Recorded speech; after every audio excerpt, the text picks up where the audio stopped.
What's up, everybody? Welcome back to Devin the Bear here. After a little bit of a layoff, last card we talked about was the Volkanovski versus Makachev, but this one is a card that we're super excited for. I mean, it's been 3 years in the making. We got UFC 285, John Jones finally making his heavyweight debut against number one heavyweight in the world, Cyril Gane.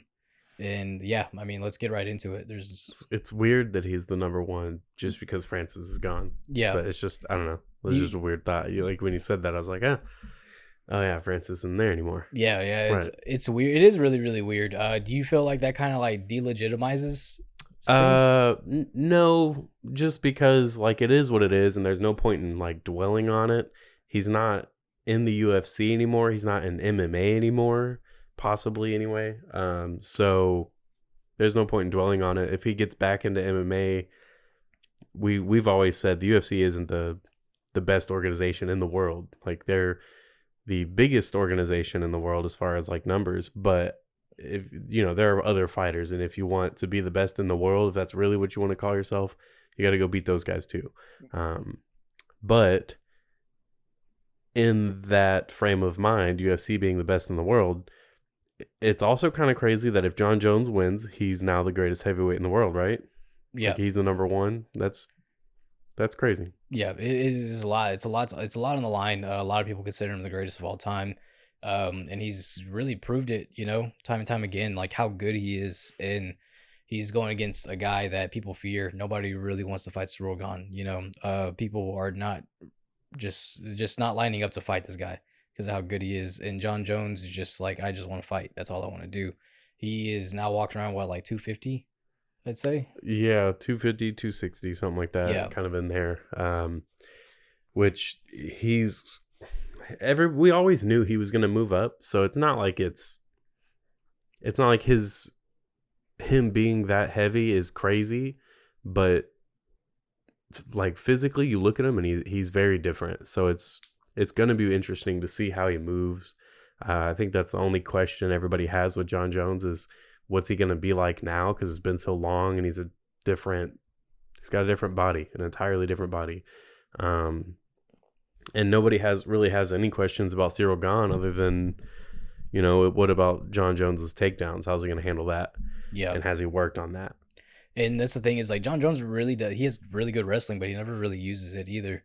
And so I won't be surprised if he uses it in this fight, knowing that that's kind of an exploit that we saw with Cyril Gane. As the fight went on, he started getting depleted with the Ngannou fight. I mean, Ngannou was able to, not even a wrestler, and he was able to pick him up and throw him on the ground, And I mean, dude, John Jones has been at the top for so freaking long, though.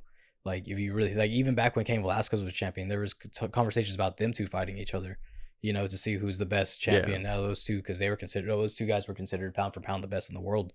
And to see how long he's been at the top, like, I mean, I know there's controversy around it with the failed drug test and stuff like that, but I mean, it's just a lot, It's like you can't deny how good he is at all, like, and I don't think anybody's really denying it at all, but I think because we talked about this a little bit, I was like, hey man, like I don't really care to watch John Jones fight again. You kind of denied and it, so that's why, I'm gonna clear that up. Like I think I might have even said on here, like when we were recording, like I never really cared to watch him fight again. It had taken so long, and when we finally, it's like, man, we're a week away from finally watching this, and it's like this is actually really freaking exciting. But John Jones also has very good Muay Thai. Cyril Gane was a former professional Muay Thai fighter. I mean, great record. Yeah, I think he's undefeated, I believe. If I remember right, yeah, I just don't want to say it because yeah, I think I don't remember. Don't quote me on that. But then you got Cyril Gane, who's just the only guy he's lost to was Francis Ngannou. And I mean, in a fight that it was just like, I don't know, that fight was kind of back and forth, and it was kind of a stalemate at the same time though, because there's so much that these guys just knew about each other that they just didn't want to, like, Ngannou had no knees.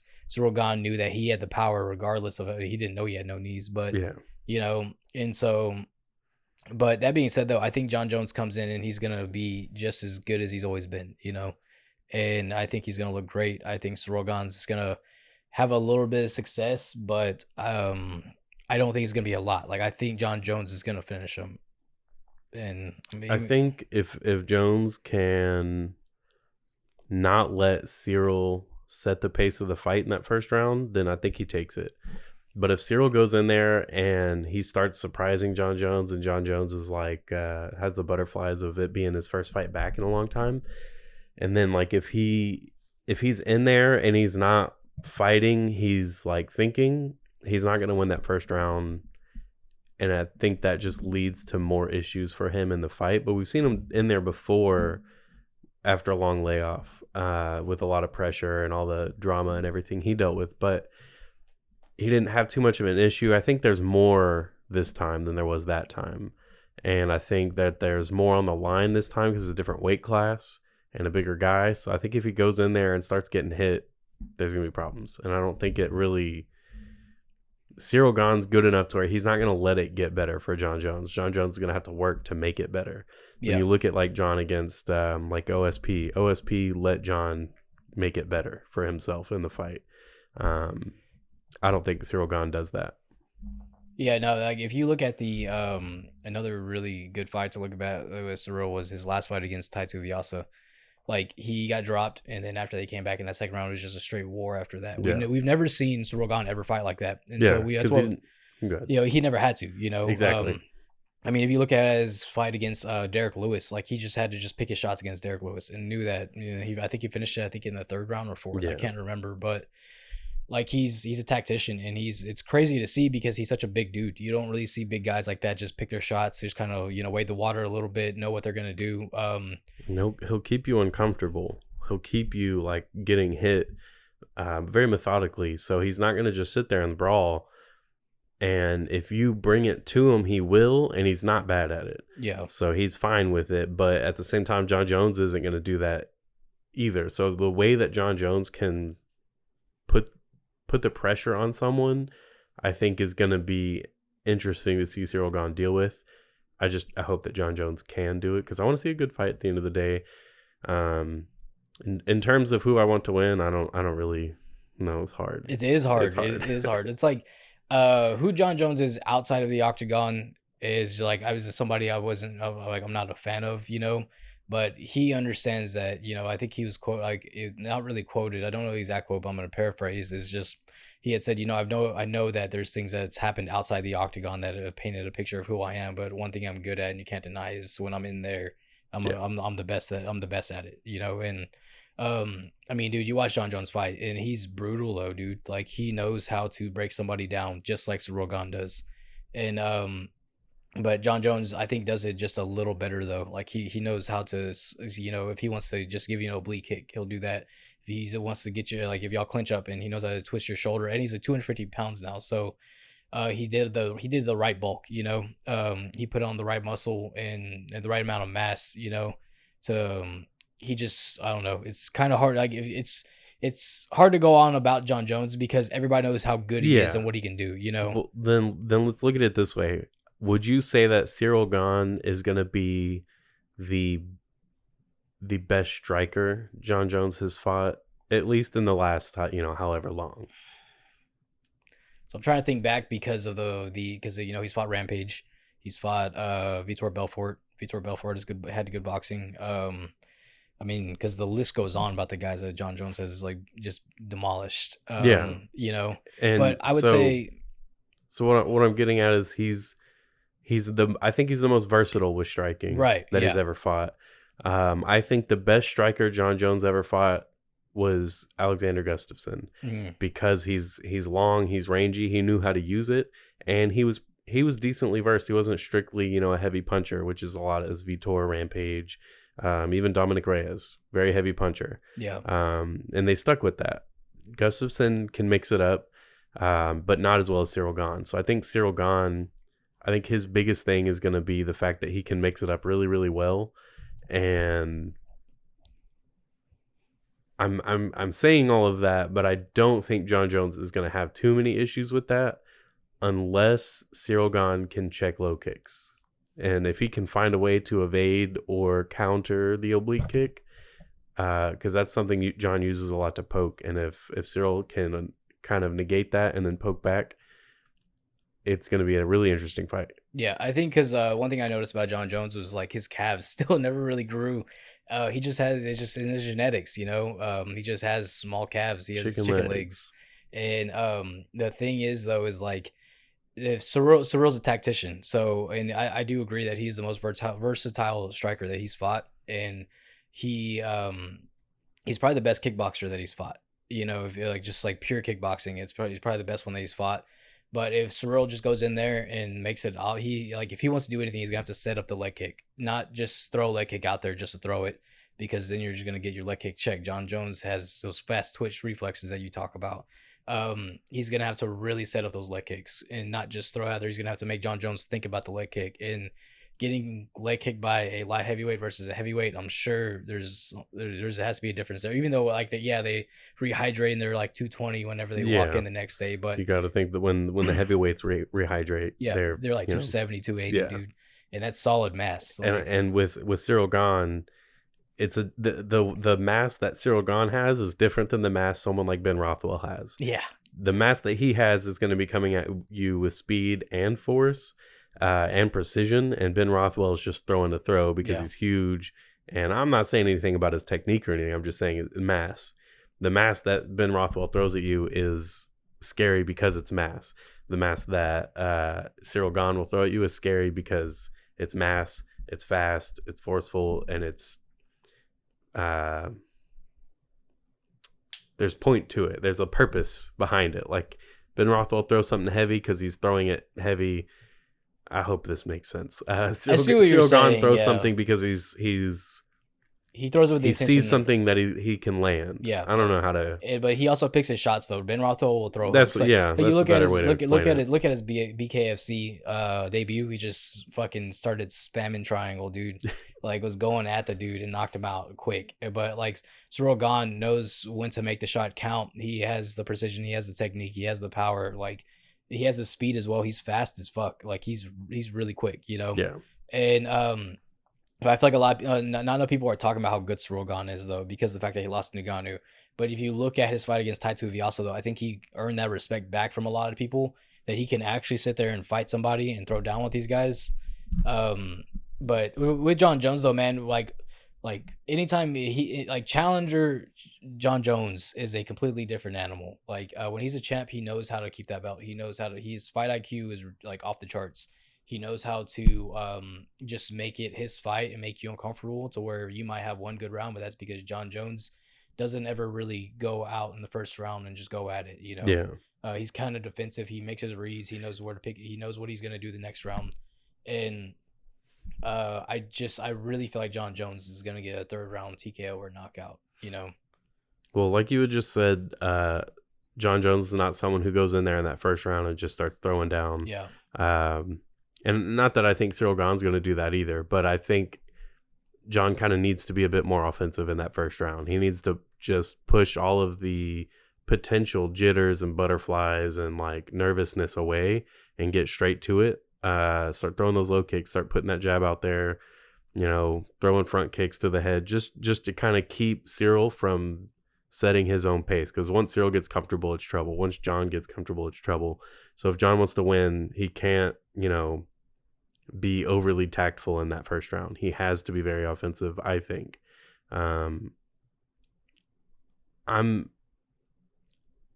It's hard because it's like, how do you bet against John Jones? He's never lost. He doesn't know what it's like. Like you said, his fight IQ is so freaking good.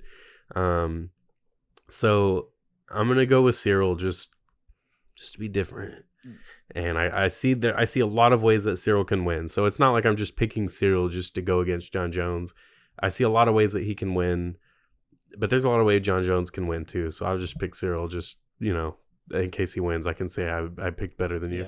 Yeah. I mean, but like I don't disagree with you though, because Cyril has a lot of ways to win. Like he's used to fighting at heavyweight. This is John Jones' first time at heavyweight. Like I understand if you're in there sparring heavyweights and you're rolling. I mean, he's grappling with like heavyweight wrestlers and boxing heavyweights, but this is very, very different. It's like you can prepare as much as you want, and like Mike Tyson said, everyone has a game plan until they get punched in the face.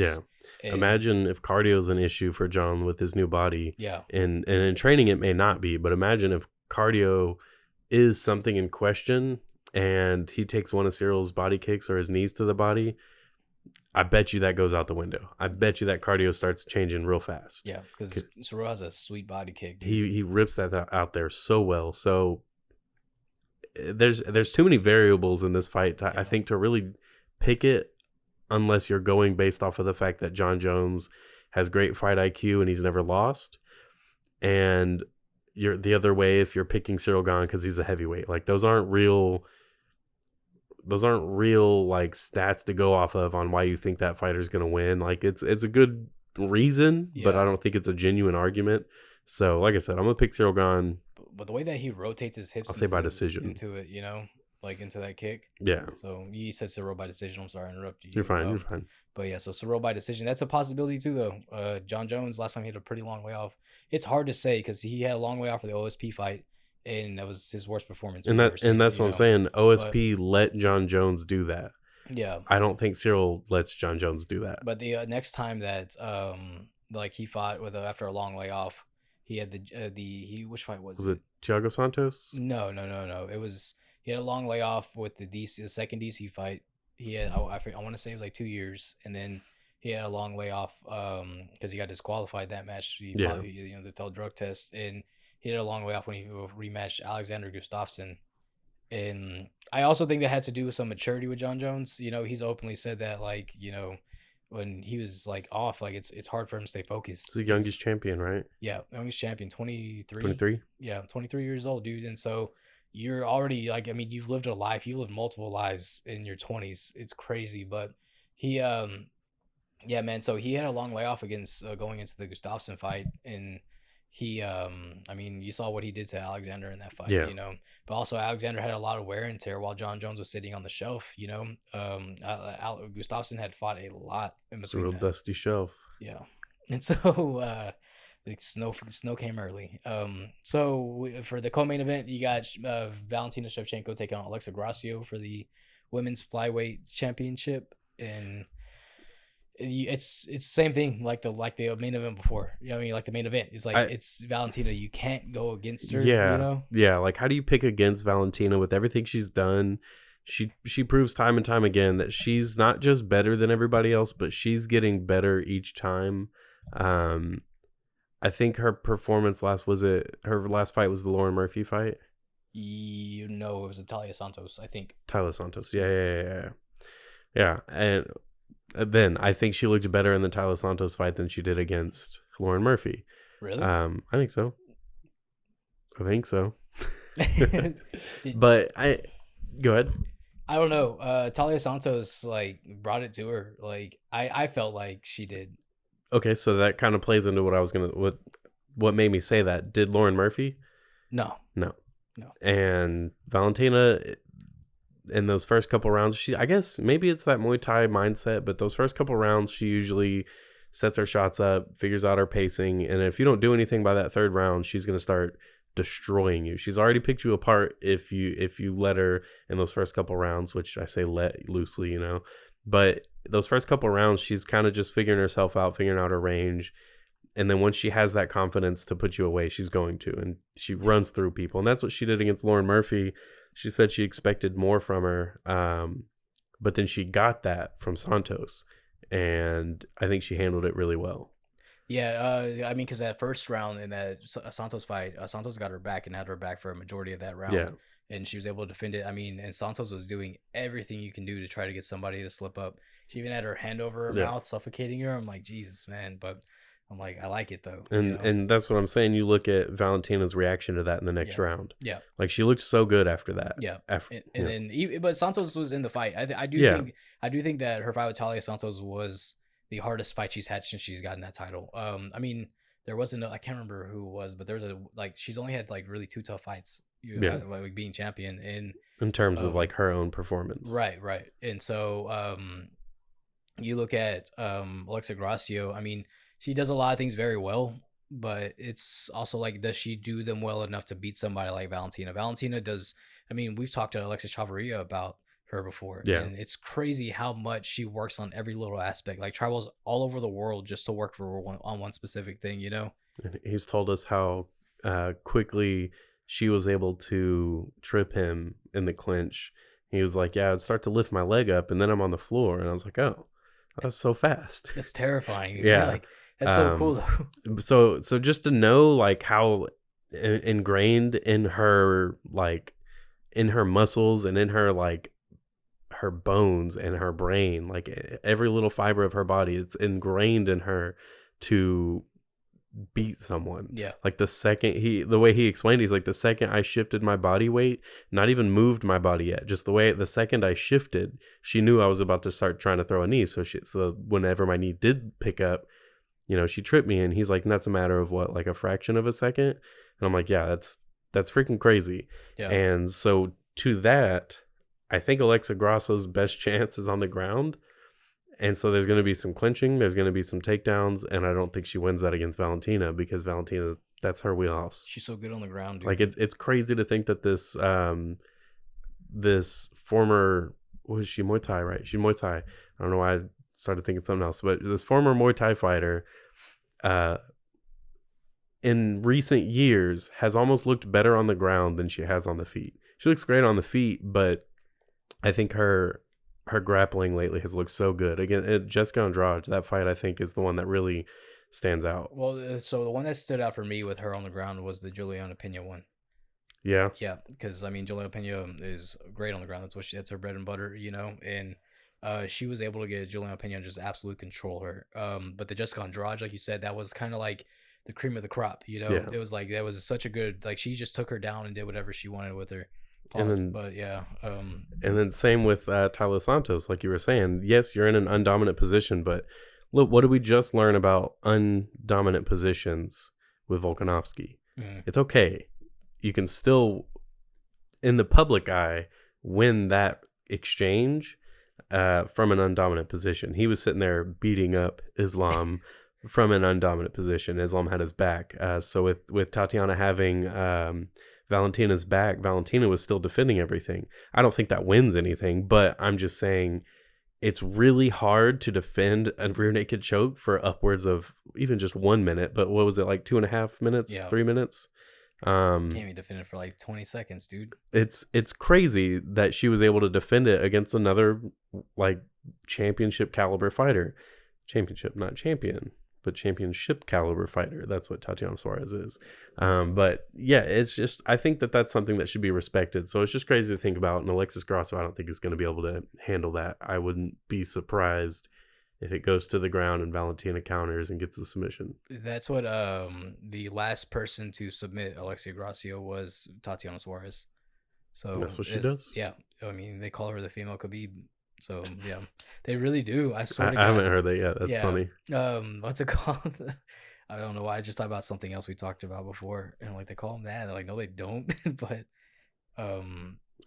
yeah. So they called her the female Khabib because of what she does, and she was like, that's a compliment. Like that's a compliment to what I do. So and she Tatiana Suarez actually just won. So that's exciting. That's really exciting. 3-year layoff, dude. And but that's way off topic. So. I don't know. I mean, I'm gonna go Valentina because I don't know what Alexa has to. Grasso. Yeah, Alexa Grasso has to beat Shevchenko. I mean, you can't just go in there with basic striking to beat her. I mean, if you do, you have to be ready to counter a counter. And there's levels to that kind of stuff. Like Adesanya talked about it when he fought Anderson Silva. Like whenever you have to counter someone's counter, like it's hard. He said if you watch him in the Anderson fight, when he fought Anderson Silva, and he was like, I was trying to get a reaction at him, but he's like trying to be ready for my reaction to counter my reaction.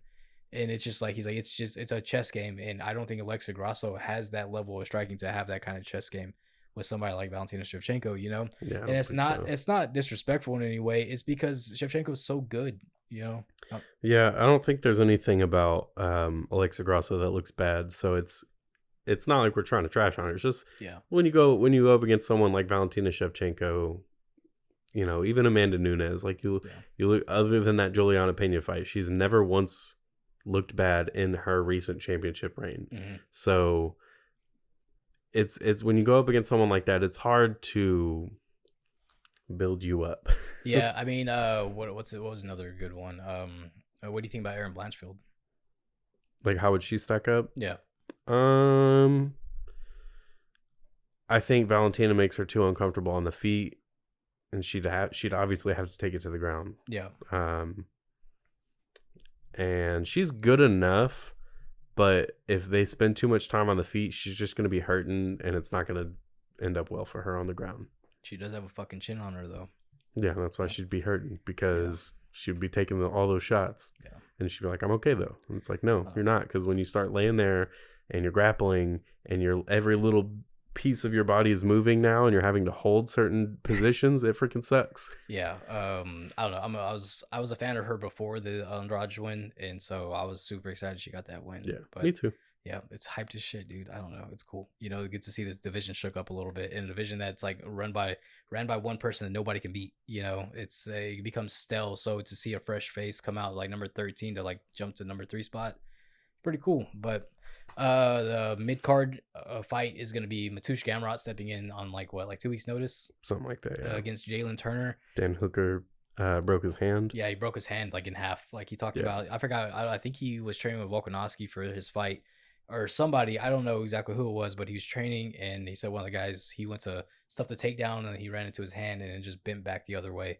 And then he was like, "Oh, okay, I've dislocated a couple fingers, it's not that bad." And he said, he said it swells up. He's like, but when the swelling wasn't going away, he knew something was off. And he goes to the doctor. They're like, "Yeah, you broke your hand in half. Like it's like where all your bones are at." That's crazy. And just like that, you know, he was ready to take on something very tough with Jalen Turner. Jalen Turner's huge. He's 6'3", freaking doesn't look like he belongs in that weight class. It's because he doesn't. But he makes it work. And Mateusz Gamrot is a freaking a troop for taking on this fight. Yeah. I think anybody's crazy for trying to fight Jalen Turner. Do it. But, you know. It's, Jalen Turner's on this, like, crazy run right now. You know, he fought and I want to say he fought at welterweight, I believe. I think so. And he finally moved down. He's moved down, dude. But I mean, I don't have any like computer or my phone on me right now to check his record. Dude. What's up? Me either. And so, but what's it called? So he, I mean, he just since he's moved down to lightweight though. I mean, so I guess that just answers my question. He fought Vicente Luque at he got knocked out, welterweight. Right? Yeah, it didn't go well. So he went back down to lightweight, and he lost to Matt Frevola, however, and then hadn't lost since. And he beat, let's see this real quick, TKO of Kulibao, rear naked choke of Brock Weaver, rear naked choke of Medic, TKO of Jamie Malarkey, guillotine on Brad Riddell. Like, it's a lot of finishes, and he's pretty active too. He's pretty active. I think lately he hasn't been because he's been having issues getting a fight. Yeah, that Brad Riddell fight was a little bit, and then I think it was a little bit before that fight. A little bit of time in between that fight and the one before. But he's active though. We love that because we like to see these guys go out and fight. And he, but also Mateusz Gamrot though. I mean, guys who are just like, fuck it, I just want to fight. Like I don't care. He's also very active. He's giving up a lot of reach, giving up a lot of what's it called? A lot of reach, a lot of height. I mean, he's at the disadvantage coming into this fight. You know. 2 weeks notice. I don't know how often he trains or how much he trains. I'm sure they're not gonna have an issue making weight. He's very professional. Yeah. Looking to bounce back after his loss to Beneil Dariush, which was a very fun fight though. And so he's taking on Jalen Turner, who's kind of becoming the boogeyman of that division because nobody wants to fight this guy. People are really avoiding him, and I mean, there's a lot of things that he can and can't do, you know. Well, I mean, that Mateusz can and can't do, you know, in this fight. I think standing up with Jalen Turner is going to be the worst thing to do, but yeah, but my idea is if I'll just make my prediction because trying to figure out this fight is going to be weird because they're both good almost anywhere. Which Gamrot's stand up isn't bad. It's just, you know, dealing with the reach. But I think taking this fight on short notice is very admirable, but it's not going to work out. I think he's going to start having this striking with Jalen, and it's not going to go well, and he's going to end up taking him down. I would say it's either going to end up. Can I see your phone real quick? Oh, yeah. I would say it's either going to end up ground and pound TKO for Jalen Turner or a submission for Jalen Turner, because I don't think that I don't think Gamrot's going to be able to keep up with Jalen. Jalen's going to be ready for this fight, and unfortunately, Gamrot's not going to be. I mean, I'm not saying he's going to come in there just not ready for a fight at all. It's hard to come into a fight at the level of which Jalen Turner's typically been and be ready for it. Yeah, and so I mean, I gotta agree with you. I think Even having time, how do you get ready for Jalen Turner? Like that's hard yeah. enough as it is. Matush's. I mean, he did amazing in KSW. He's doing great in the UFC. He has had a couple losses, but I mean, Jalen Turner has 100% finish rate for a reason, you know, and it's knockouts and submissions. It's not just sleeping people because he's so long. Um, I think Jalen Turner gets it done just because of the fact that he was ready to take on Yeah. a really tough challenge of Dan Hooker. He's just more prepared when it comes down to this because Matusha's just gonna have to come in there and just fight. You know, he's gonna have probably a very basic game plan on how to beat Jalen Turner. He's going to have But to close the distance real quick yeah, and real aggressively and and I get it just to the ground. with how versatile Jalen Turner is, all I see is like knees up the middle, and you know it's just there. I don't really see how Gamrot's able to keep like cover that distance. I think Jalen Turner has a lot to prove with this one, and also I mean he has more to gain from this one. As Yeah. I think he gets it done. I think it's gonna be. I don't know if it's gonna be a stoppage, but it would make sense for it to be one. But I'll say this, if it goes to the ground and Gamrot's on top, I think the key, and this might surprise you, I think the key is going to be side control.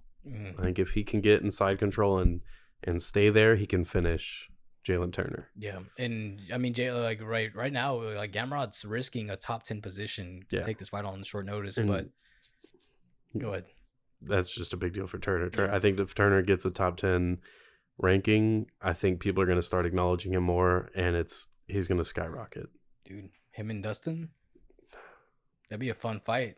That'd be a real bad fight for Dustin. Yeah, it would be a tough one, but I think Jalen Turner gets it done. I don't know by what, but my guess is gonna be stoppage just because he's a fresher, more ready fighter for this Yeah. one. Then for the opener for the main card, you got Bo Nickel making his UFC debut, taking on Jamie Pickett, and I don't know. This is a weird one for me. You know, It is. Jamie Pickett's really good. We've seen him struggle though, with the exact kind of person that Bo Nickel is, which is a very aggressive, grindy fighter. Bo Nickel hasn't had to grind anyone yet though. He's been able to finish his opponents, or I believe. Yeah. But the way that he fights, he's gonna grind you down and finish you real fast. I think he does that to Jamie Pickett. I think so too. Jamie Pickett does not do well against wrestlers, Yeah. and I like Jamie Pickett. He throws down. He's a fun fighter, but there's a reason why they were so quick to book this fight, you Yeah. know, and They- I think they- they see that. They like Bo Nickel.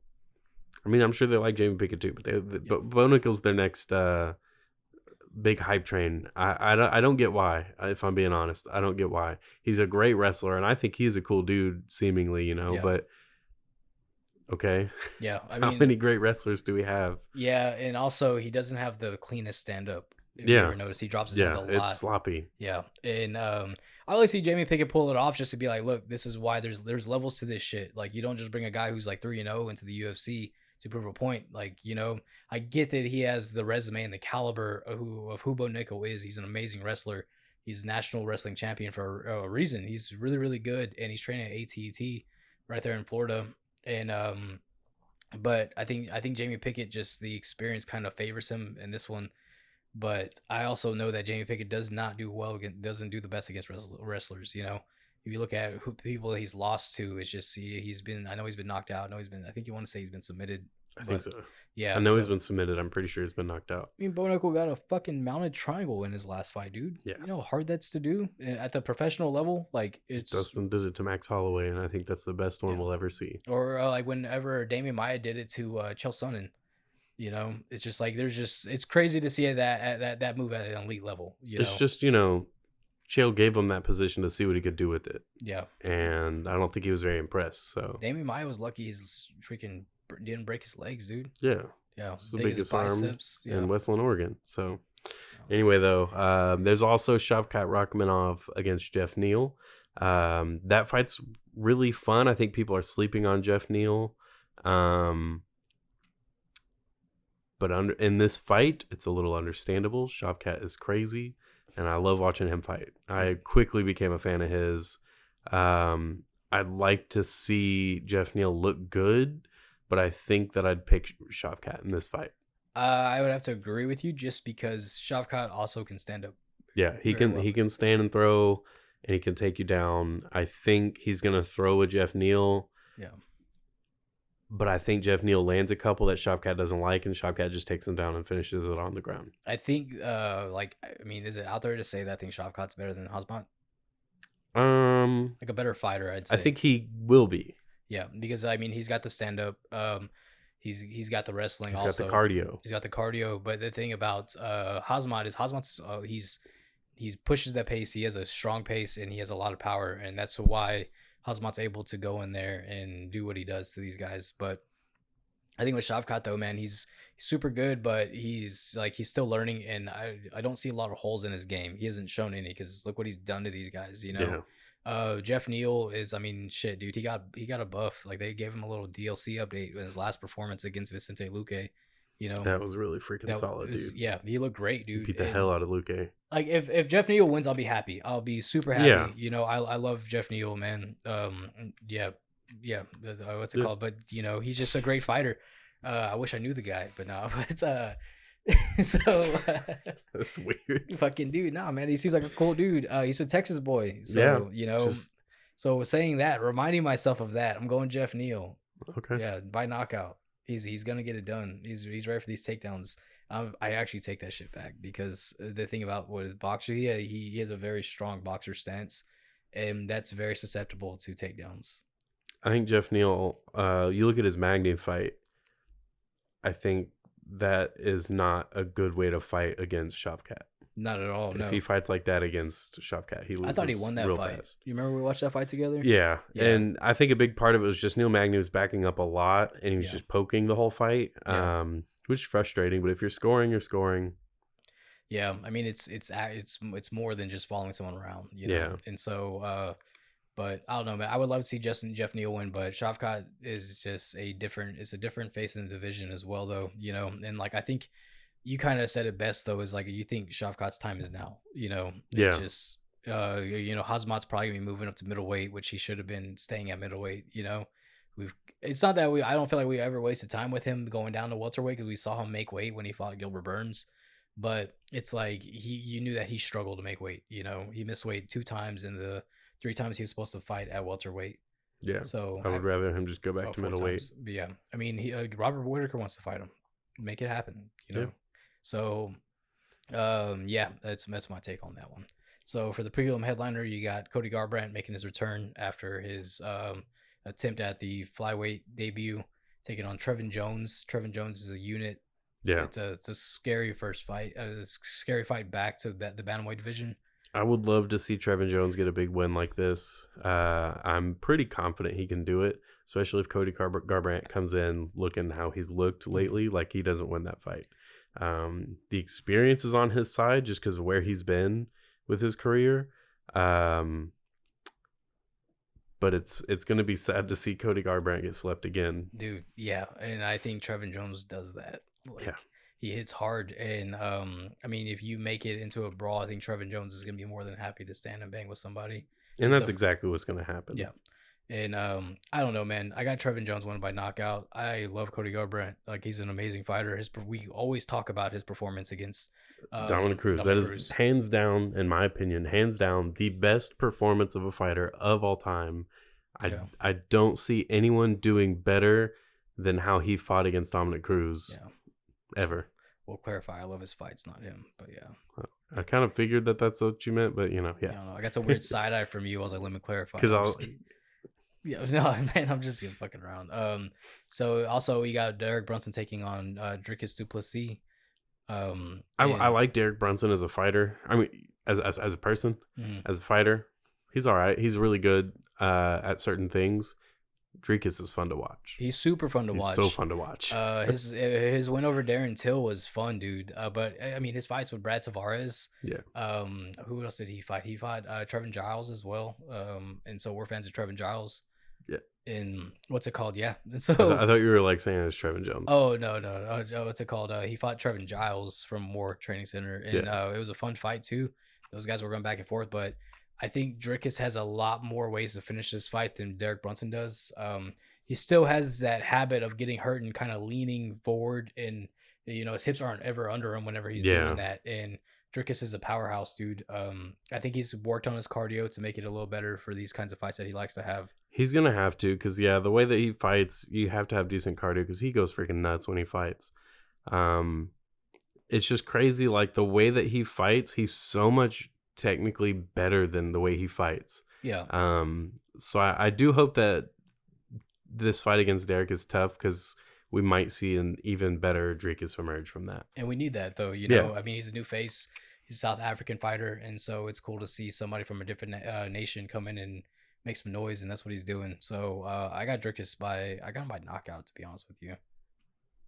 But yeah, I could see that. I wouldn't be surprised if Derek Brunson wins a decision or gets a submission though. At the same time, If he gets a submission, it's later in the fight, and Yeah. it's because Dricus is absolutely exhausted. like a nice little third round submission. Yeah. Yeah. So I mean that definitely makes sense though. Yeah, there's some other really solid fights on this card.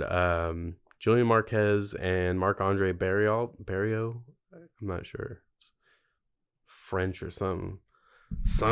But that fight's gonna be really freaking good. I'm pretty sure of it. Those guys are both gonna throw down. Amanda Hebos is fighting. She's always fun to watch. Ian Gary's fighting Song Kinan. That's gonna be a really good fight. I hope that Ian Gary can figure out how he wants to be an offensive fighter, because I think that's the piece missing from like his next step forward into being a better fighter. Is he needs to figure out how he wants to be offensive, because we've seen in his last few fights, or all of his fights in the UFC, is that when he wants to be offensive, he does really well, but he starts getting caught. Yeah. So he needs to figure out how he can be offensive without getting caught. Yeah, because even like he'll be willing to take a shot just to give a good counter strike, and we saw Yeah. that against what was that Jordan Wright. Jordan Wright, his yeah. debut. And then his last fight, like a lot of people weren't really happy with it, but he was winning that fight, and he was doing it he fought the way he had to fight to win. I think if I remember right, he had to secure it in that third round too. But that's why I say, especially because of that last fight, if he can figure out how to be really offensive the way he likes to be, while also not getting punched in the face so hard, I think he'll be fine. Or not be fine. I think he'll be pretty great.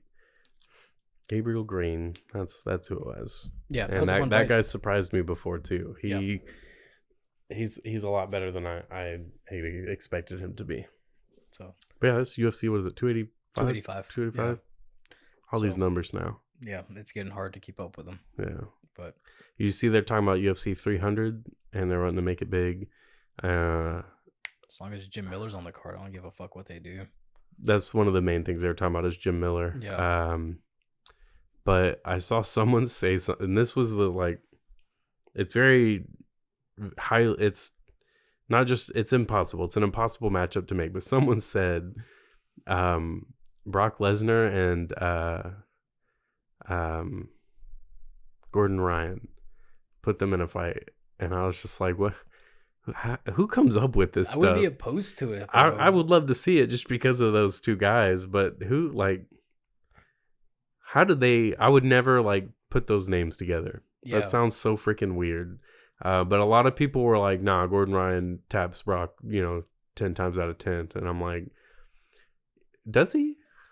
I don't know. I'm certain if they fought several times, he'd tap out Brock however many times. Yeah, but I mean, Brock would punch him. Brock's gonna hit Gordon, and this is, I know this is a stupid conversation we're having right now, but Brock's gonna hit Gordon, and Gordon's probably gonna be like, oh, ouch, oh, I can't do that anymore. This is stupid. Because Brock hits hard. Yeah. I don't know if y'all knew that. Yeah, he hits like a freaking Mack truck, dude. You look what he did to Heath Herring, but I don't know. I mean, I'd be with it. Why not? Fuck it, make it fun. I mean, Brock's piss would probably melt the cup. Yeah, that's the other issue. So what's a matchup you want to see on UFC 300? Not necessarily a dream matchup, but what's a fun one? A fun big one just to celebrate it being 300. Probably GSP versus Usman. Oh. Or GSP coming back and fighting Usman, Edwards, or even coming back and fighting Khabib. They could do GSP Khabib. I'd be happy to see that. Yeah. I don't want to see him fight Usman because I don't want to see him get knocked out. Usman can do that. not that I think GSP would get knocked out by Usman. I just think it's possible because of what Usman's capable of. Yeah. And I don't ever want to see GSP lose. Another fun one would be, let's see. It just took me back to all the times I'm like freaking out while watching GSP fight because I'm like, I don't want him to lose. Like, what would be some? There's a lot of fun ones, dude. Even seeing like if we saw like Giannis versus Cheeto Vera at the UFC 300. That'd be pretty cool. Yeah, that fight's probably gonna happen before UFC 300, but yeah. UFC 300, Anderson wouldn't come back. No. But what if Anderson and Chris Weidman fought again? I'd be with and it. they're friends, and the storyline's so different. The build up to this fight would be so fun. It's like a mid card fight. This would be like the prelim headliner too. Wouldn't that be weird? It would be weird, but like they do like a gentleman's agreements and not throw leg kicks, like just strictly striking. Chris is like, hey man, I get it. I wouldn't. I'll never do it. Please don't do it. Yeah. Let's just throw hands. I wonder what's going on with Chris Weidman. He's doing a grappling match. Cool. Yeah. Really? Yeah. Imagine they leg lock the fuck out of him. That'd be super shitty. And it snaps. But yeah, that's UFC 285. If you have any ideas for like UFC 300, something you want us to do, let us know. That'd be cool. Maybe we could live stream it. Maybe we could fight each other. I don't know. You want us? Maybe we could fight my dog. Let's see if she'd fight me. Maybe she'll bite me. That'd be cool. Let me know. I don't know. Give us something. Book it. Make it happen. Devin the Bear. Follow us. Comment and stuff. We crave interactions. We do. We're tired. We're working Joes and we're tired. And make it fun for us so that we can make it more fun for you.